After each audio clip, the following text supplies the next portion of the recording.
Boa noite, amigos. É um prazer estar aqui com vocês. Nossa rede de rádios Tolerância Zero, com o deputado Jair Bolsonaro. Um prazer estar com todos vocês e recebendo alguém que nós vamos debater hoje assuntos importantíssimos: redução da maioridade penal, estatuto do desarmamento, questões importantes que vão influenciar todo o Brasil. Primeiro, queria dar boa noite. Lá nós estamos entre boa tarde e boa noite, 18 horas. E cumprimentar o deputado Jair Bolsonaro, abrir o microfone para que ele possa cumprimentar todos vocês e também dizer o que todo mundo quer saber no Brasil. Bolsonaro é o único candidato que pode enfrentar o Lula, o chefe da quadrilha? Boa noite, Bolsonaro. Boa noite, obrigado pela oportunidade. Um abraço especial aos paranaenses, terra aí do Francisquini, que muito bem representa esse povo maravilhoso.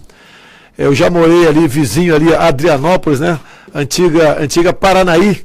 Morei na cidade de Ribeira, agora em janeiro passei por lá, passei perto da antiga mina de chumbo da Plumbo, que é no Paraná. Meu pai trabalhou como dentista prático lá, então eu conheço bastante aquela região, né? Uma satisfação estar aqui, Francisquini, estou à sua disposição.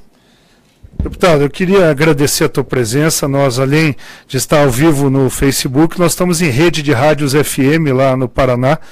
E muito tempo o pessoal queria ouvir uma entrevista tua. E eu, que estou sempre aqui ao seu lado, nessas lutas que nós temos com a quadrilha que se instalou nos últimos anos, estamos ainda de olho para ver o que vai acontecer com esse governo. Não está começando bem. E a gente tem pautas importantes. A primeira é que nós vemos todos os dias: a população desarmada, os bandidos armados até os dentes, explosão, fuzil, colete, carro blindado, a polícia com armamento obsoleto. E aqui a gente tentando votar a revogação do Estatuto do Desarmamento, mas na verdade é um nome só, a revogação. Nós queremos melhorar a lei do Estatuto, que possa o cidadão de bem ter a sua arma. Qual é a tua posição?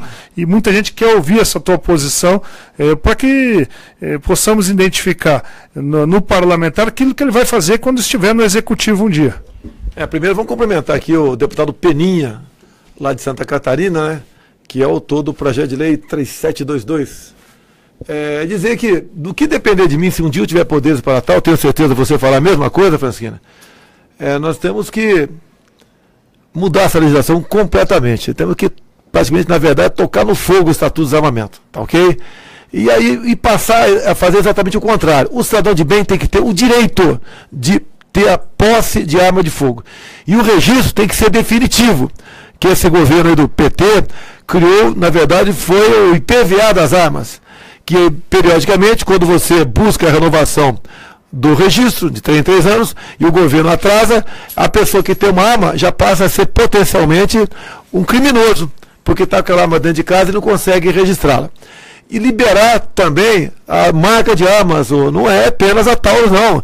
Nós temos que liberar aqui, até porque liberando, a Taurus vai aperfeiçoar e vai fazer um armamento muito melhor, eu tenho certeza.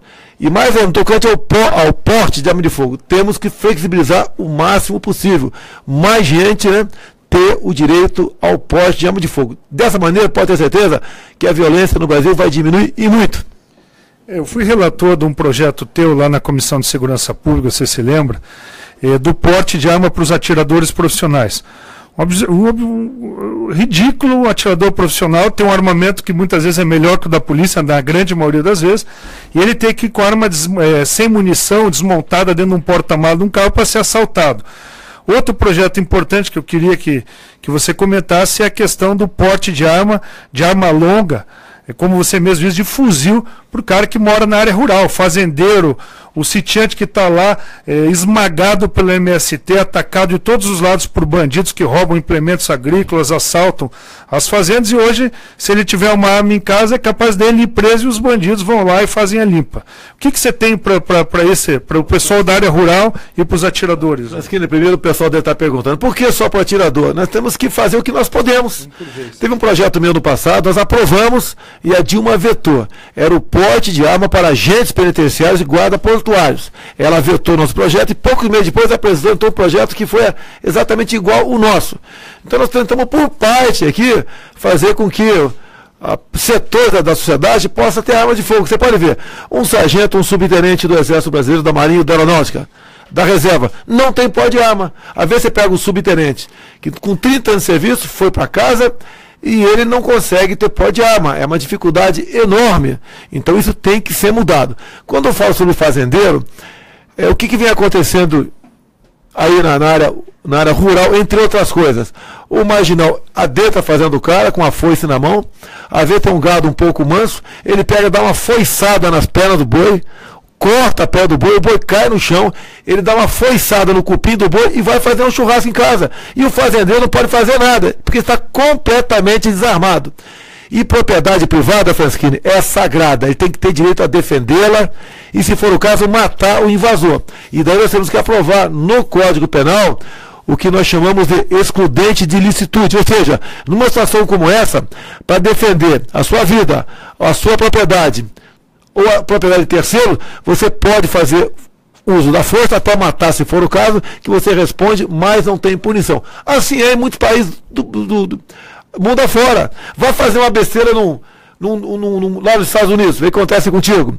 Então, você ganha até uma medalha se você abater o marginal. Aqui é exatamente o contrário. Temos que botar um ponto final nessa política de direitos humanos, é terrível isso aí, e começar a inverter o disco do politicamente correto. Nós poderemos, dessa maneira, né, começar a refluir a questão da violência em nosso Brasil. Tem uma pergunta que é recorrente, deputado Bolsonaro, que é a questão da decisão do Supremo Tribunal Federal de indenizar presos, e o caso concreto foi esdrúxulo, né?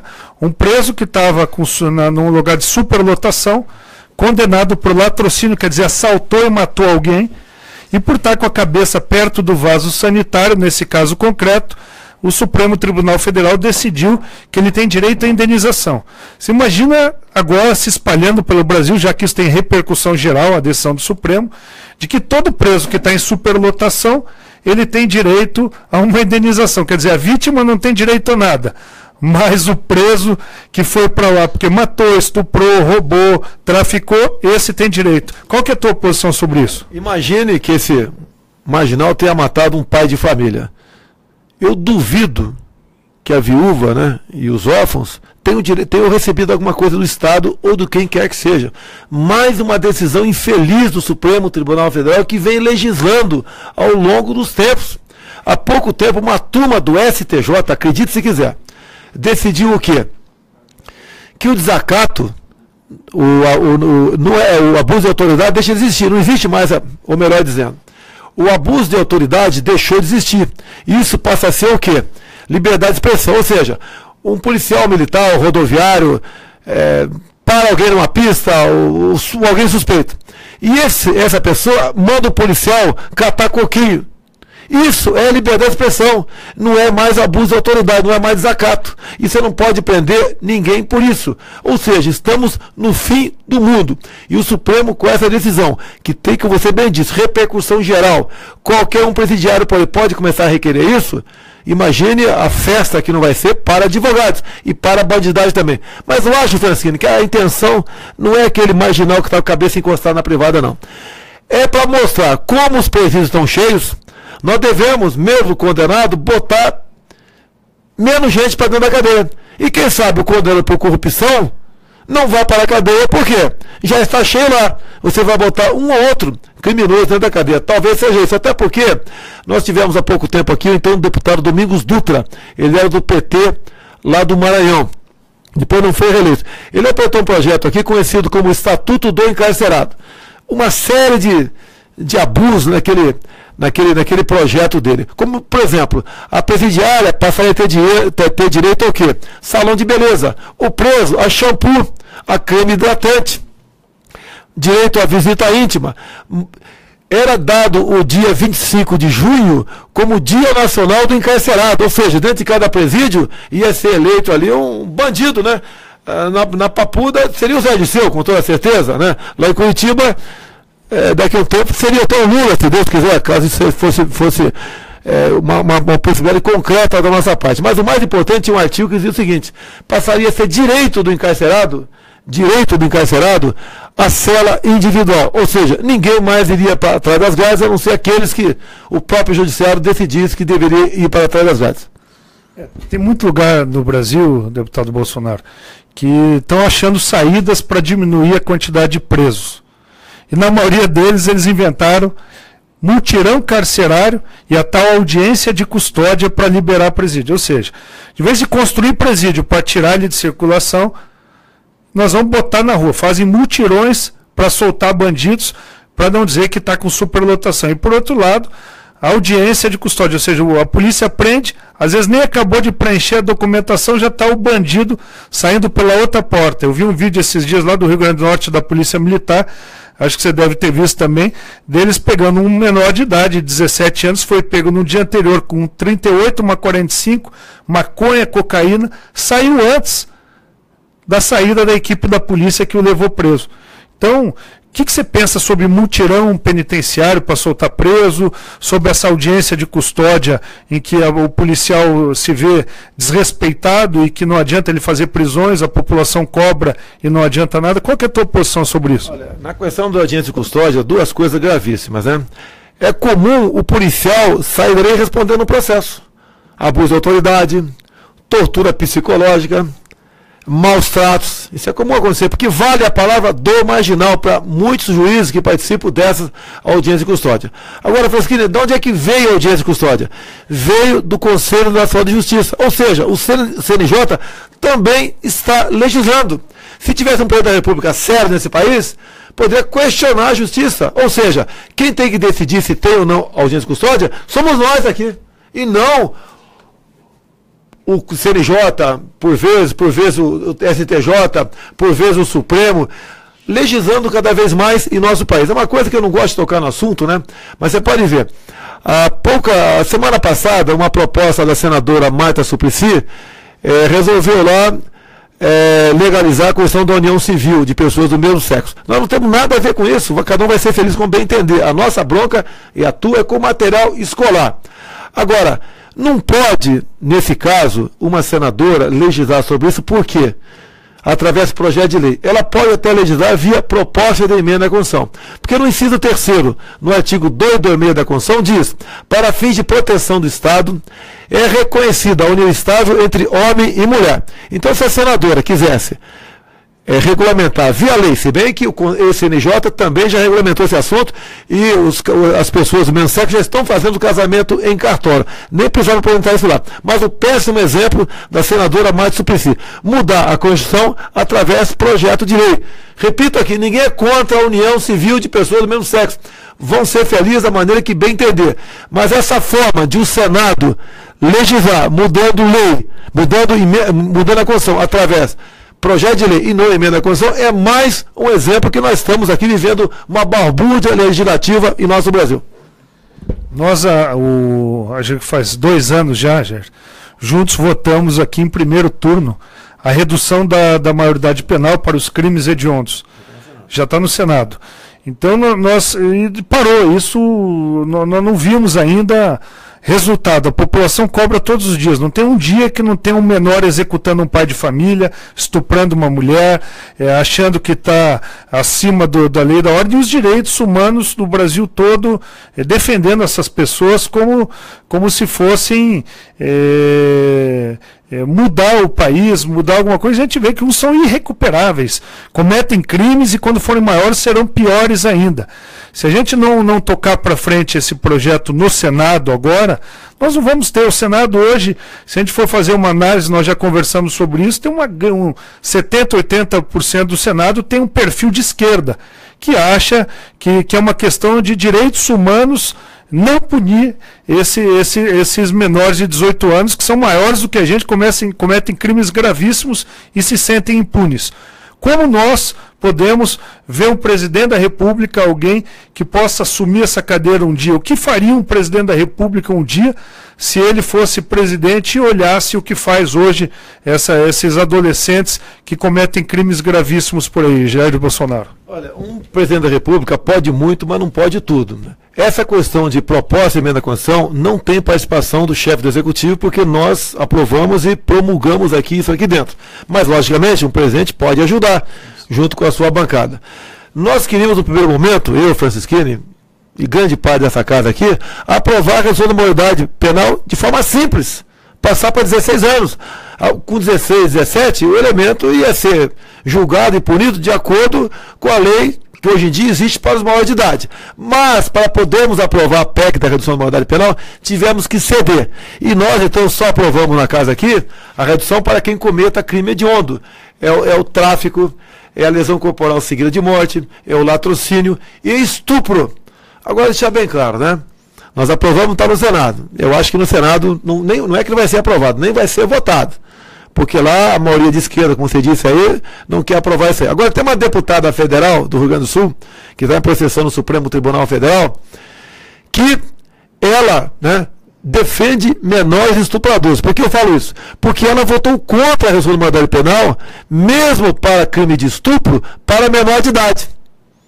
Então, hoje em dia, o recado que essa deputada deu do Rio Grande do Sul, que está em processão no Supremo, é o seguinte: atenção você, menor de idade, 16, 17 anos, né? Uma minoria, logicamente. Você pode estuprar e matar, porque você vai ser julgado de acordo com o ECA, essa brincadeira com o Estatuto da Criança e Adolescente. E uma coisa para deixar bem claro, Francisquinho, alguns falam que o ECA prende até 3 anos. Isso não é verdade. Todo marginal menor preso, num prazo não superior a 6 meses, 180 dias, ele tem que ser levado na presença de um juiz, representante do MP e do Conselho Tutelar. Caso, ao longo desses 6 meses, ele tenha tido um bom comportamento, dificilmente ele não vai para a rua. O Champinha não foi para a rua, por quê? Porque teve uma repercussão grande no Brasil. E esse elemento, hoje em dia, junto com outro menor, cometeu um crime semelhante ao dele, dão de prejuízo a São Paulo R$60 mil por mês. Foi bom você perguntar, deputado Bolsonaro, e colocar o tema da deputada Maria do Rosário. Todos nós e muita gente nas minhas redes sociais e no Brasil afora, quem está agora nos escutando pelas rádios também, não entendeu o que o Supremo Tribunal Federal fez quando decidiu que teria que julgar um caso como esse. Primeiro porque todos nós aqui, a maioria dos deputados, acompanhou o embate histórico que o deputado Bolsonaro e a deputada lá do Rio Grande do Sul, a Maria do Rosário, tem. A deputada Maria do Rosário, na presença de vários, aqui te ofendeu, te chamou de estuprador, quando ela disse que você era estuprador. Depois você, numa retorção de alguém que realmente faz o embate político dentro da nossa imunidade parlamentar de opiniões, de palavra, reagiu. Então nós não esperávamos que o Supremo chegasse a um ponto, já que várias vezes o exercício da palavra e da verdade na sua voz pôde falar coisas que pessoas não acreditavam que ia acontecer mais. Então eu passo a palavra para você contar para nós o que está acontecendo com o Supremo. Se você pegar o caderno de tese do PT, de junho de 2015, foi lá na Bahia essa grande discussão da cúpula do PT. Um dos itens lá do caderno de tese diz o seguinte: nós devemos mobilizar toda a sociedade para que os mandatos dos deputados federais Jair Bolsonaro e Eduardo Cunha sejam cassados. Ou seja, nós representávamos para ele, na época, uma certa ameaça. Conseguiram caçar o Eduardo Cunha, não vou entrar no mérito da discussão desse assunto aqui. Bem, logo depois, esse fato foi rememorado à tribuna da Câmara por mim, dando uma resposta a Maria do Rosário, que estava caluniando as Forças Armadas. E daí o que aconteceu? Como o então chefe da Procuradoria-Geral da República, Rodrigo Janot, estava fora do Brasil, a senhora Ela Vieco, que é a segunda mulher lá no MP, resolveu fazer um arrazoado, botar embaixo do braço e levar para o Supremo Tribunal Federal e me denunciar lá. Ou seja, para atender o caderno de tese do PT. Poucos meses depois, esta senhora Ela Vieco foi flagrada em vídeo em Portugal, nas ruas, com uma faixa gritando "Fora Temer". Você sabe disso? Que aos membros do Ministério Público, isso é vedado. Qualquer participação político-partidária, onde quer que seja, contra ou a favor, quem quer que seja também. E ela foi defenestrada da vice-procuradoria do Ministério Público aqui do senhor Rodrigo Janot. Agora o projeto foi avante. Logo depois, como houve um estupro coletivo no Rio de Janeiro, nada por acaso, aquele caso de estupro coletivo no Rio de Janeiro, para dar uma demonstração à sociedade que o pessoal de direitos humanos, esses bandidos de direitos humanos, defendem a mulher de estupro, foram procurar o ministro Fux, que era o relator do processo, e em 2 semanas conseguiram botar o meu projeto, ou melhor, o primeiro processo na pauta, com toda a pressão de Maria do Rosário, de Ela Vieco novamente, de Denise Salvati, de ONGs, de tudo quanto é pessoas e instituições que defendem direitos humanos, pudesse se fazer presente. E o ministro Fux resolveu fazer um relatório que é de cair o queixo. Ele inclusive bota no relatório que após aquele meu episódio com o Maria do Rosário, é lá em 2003, tá ok? Ocasionou um número enorme de estupro no Brasil. Da onde ele tirou isso? Tem que perguntar para ele, que ninguém, nem pai de santo, consegue descobrir isso aí. Então me transformou em réu lá. E hoje eu sou réu. E o que eles querem, na verdade? Me tirar de combate em 2018. O meu processo, no estágio que chegou no momento, leva no mínimo 4 anos para ser botado em pauta. Caso o Supremo, essa turma do Supremo, bote em pauta meu projeto antes das eleições do ano que vem, eu tenho uma única maneira, né, de resolver esse assunto. Renunciar meu mandato, o processo vai para a primeira instância e eu posso disputar eleições para deputado federal, presidente, ou seja lá o que for, o ano que vem. E isso nós vamos fazer. Da minha parte, serei candidato a alguma coisa em 2018. Veja, eu tenho um projeto semelhante ao teu, e daí não tem a mínima sensibilidade de dizer que você incentiva estupro ou alguma coisa, que é a castração química para pedófilo e estuprador, que já existe em outros países. Você apresentou, eu usei como ideal esse teu projeto da castração química e complementei ele com um projeto complementar. Mas como é que pode alguém que tem um projeto como o nosso de castrar quimicamente, quer dizer, um remédio que acaba com a libido desses malucos psicopatas que abusam de crianças, ser um incentivador de estupro? Como que é esse teu projeto? Muita gente pergunta nas ruas, castração é cortar o negócio do cara fora ou a castração? O que é a castração química? Cortaria, não tem problema nenhum, né? Pergunte para uma mulher que foi estuprada o que ela acha que tem que fazer com o marginal. Outra coisa, esse meu projeto é anterior ao processo no Supremo. Então alguém pode falar, não, o cara só apresentou o projeto depois que ele foi denunciado no Supremo. Foi antes. Castração química é um projeto onde você vai, é um produto, né, que você vai mexer no libido do cara. O cara vai se transformar assim numa pessoa menos agressiva no tocante ao sexo. Tá? E nos países, como você bem disse aqui, que adotaram isso, o índice de reincidência está em torno de 5%. Ou seja, 95% dos casos, o cara não volta mais a cometer o crime de estupro. Agora, vamos lá. O nosso caso aqui. O que diz o projeto? Você não vai ser castrado de forma obrigatória. Tá? Você, uma vez condenado por estupro, 15 anos de cadeia, vamos supor que a partir do 8º ano você possa requerer progressão da pena, ou seja, sair do regime fechado para o semiaberto. Você só poderá requerer se você voluntariamente se submeter à castração química. Não tem nada de ofensivo nisso. Companheiro, você não quer se submeter, você não vai sair com 8 anos, vai sair com 15. É você que decide. E aí fora, né, muitos projetos não são semelhantes ao meu, a castração é obrigatória. Nós aqui estamos sendo até democrático marginal. Por mim, se fosse possível, cortava o breguecinho do cara para ele não fazer mais mal para ninguém, tá ok? Valeu. Fechar aqui, Bolsonaro, com a última pergunta que talvez todos querem saber, porque é um dos projetos mais polêmicos. Eu vejo aqui até uma camisa pendurada no gabinete aqui do Eduardo Bolsonaro. Escola sem partido. Muitos professores de verdade, aqueles que são professores de verdade, muitos pais e mães se rebelam contra alguns que nesses últimos anos, alinhados ideologicamente ao PT, a CUT, MST, queriam transformar a sala de aula em palco de doutrinação ideológica para as crianças, para os jovens, fazerem eles irem às ruas protestar contra grupos políticos que eles tinham interesse. Na nossa visão e debates que nós participamos juntos, nós queremos que ele aprenda os dois lados. Aprenda o que é o A, o B, o C. Aprenda para poder ser um adulto que tenha posição em cima do que ele aprendeu e do que a sua família quer. Eu via também uma procuradora da República há poucos dias, você deve ter assistido o vídeo, dizendo que a criança era propriedade do Estado. A senhora Duprá, que trabalha no Supremo para caçar, para que eu seja condenado lá. Então, a gente vê que nível está. O que você acha do projeto Escola Sem Partido? Ele é tão radical porque a gente vê alguns vêm aqui e quase se matam por causa do Escola Sem Partido. Nós estamos acertando o berço da doutrinação desses partidos de esquerda que dominaram e assaltaram o país? Primeiro uma observação, Francisquini, eles não querem transformar, eles já transformaram. eles fazem a doutrinação em sala de aula há muito tempo. E eles não querem perder essa fábrica de apoiadores.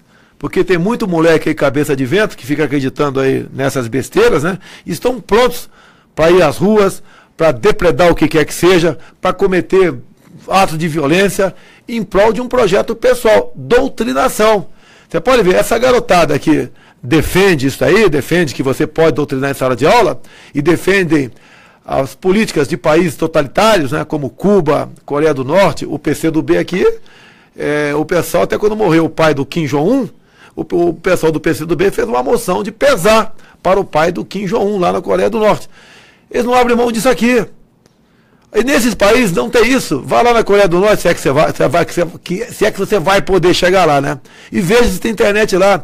Em Cuba tem internet, mas o salário lá da massa é de $20 por mês, mais ou menos R$65. E a hora da internet custa $10. Alguém vai usar a internet em Cuba? Não vai usar. E nós não queremos que aumente o número de militantes de esquerda que trabalhe por um comunismo, por um socialismo, onde o que pode acontecer finalmente com o nosso Brasil é chegar num ponto que não tem mais reversão. Nós temos que abandonar, logicamente, a democracia vai ser engolida. A primeira vítima disso tudo vai ser a própria liberdade nossa. O armamento, o cidadão de bem, é um antídoto contra isso. Todas as ditaduras foram precedidas de desarmamento. Então a escola sem partido, a gente não quer que proibir nada. Quer que os dois lados, como você disse aí, tomem conhecimento do que está acontecendo. Quem sabe programar aqui uma excursão, né, de algum jovem para Cuba, mas pega o jovem de esquerda, bota $20 no bolso dele e fala, você vai passar 30 dias no paraíso que você defende em Cuba. Eu quero ver como ele vai sobreviver com $20 lá em Cuba. Inclusive lá tem a caderneta de armazém, né? Se você comprar mais que uma dúzia de ovos por mês, você vai ser punido pelo Estado. Então, tudo tem um limite lá. Nós não queremos isso para o Brasil. Não queremos que o Brasil se transforme numa Venezuela, numa Cuba, quem sabe numa Coreia. Por isso, nós defendemos a escola sem partido. O Evo Morales, você acompanhou essa semana, aumentou a plantação de cocaína, da folha de coca lá na Bolívia, de 11 para 22 mil hectares. Ou seja, ele está patrocinando o tráfico internacional e entupindo o Brasil de cocaína, ou seja, de crack. Cracolândia espalhada por tudo quanto é lado. Nós estamos cobrando, eu tenho certeza que você também, uma posição do presidente Temer. O presidente Temer tem que chamar o embaixador brasileiro da Bolívia para cá e cobrar explicações. Primeiro porque, depois que assumiu a presidência, ele ainda não cobrou a devolução daquela refinaria da Petrobras, que o seu Evo Morales meteu a mão e levou na mão grande, Lula e Dilma passaram a mão na cabeça dele. Qual que é a tua posição? Tua posição como presidente da República, se um dia Deus te levar para lá, vai ser fazer o que num caso como esse, deputado Bolsonaro? Deus que me leve e não me abandone, pelo amor de Deus, tá ok? Realmente a cruz é muito pesada, muitos problemas nós temos aqui. Vamos voltar um pouquinho para a Colômbia. O PT, junto com outros partidos de esquerda na América do Sul aqui, juntamente com as Farc, criaram o Foro de São Paulo. Então todo mundo sabe que a esquerda no Brasil está ligada com o narcotráfico. Agora o Michel Temer tem que mostrar a que veio. Eu votei pelo impeachment para exatamente nós começarmos a bater mais de frente nessas questões. O mínimo, como você está providenciando, que o presidente tem que fazer, é aquele ato, né, diplomático de chamar o embaixador aqui, que é um recado para o país onde está o embaixador, que nós não gostamos daquele ato, para se explicar. Porque se passa dobra praticamente a área cultivada de coca lá na Bolívia, está na cara que não é para consumo próprio, é para exportar. E nessa exportação, que vem através de pasta de coca, que transforma depois em cocaína aqui. Se bem que, lamentavelmente, falar bem baixinho, teve um ministro do Supremo que há poucas semanas disse que quer legalizar maconha e cocaína. E, logicamente, daí o crack, ajuda aí. Vem LSD, tudo. É tudo que você possa imaginar. Okay? Imagina a desgraça que fica no nosso país. Ouvi dizer agora, não tenho comprovação ainda, que no Uruguai a liberação lá da droga não acabou com o contrabando. Aumentou o homicídio. Aumentou. Agora, por que não acabou? Olha só, Francisquinho, se você legalizar as drogas, que hoje em dia chega para o consumidor final, não tem ali, ninguém paga INSS, ninguém paga imposto, ela vai chegar mais cara. E chegando mais cara, vai ter o contrabando. E, inclusive, vai ter uma competição, no meu entender, vai haver o tráfico, melhor dizendo. Vai ter uma competição, inclusive. Hoje você sabe que tem tecnologia para você mudar geneticamente o THC. Cada um vai fazer um THC mais viciante do que o outro. É o risco que nós corremos. Se o Brasil aqui se transformar numa bagunça, já está meio bastante bagunçado, mas se aprofundar, se entregar às drogas, o que interessa isso para alguns países do primeiro mundo? Não vou dizer que é a política deles, né? Que a responsabilidade é nossa. Nós temos aqui riquezas minerais incalculáveis. Não é apenas o nióbio que falava o Enéas Carneiro muito bem.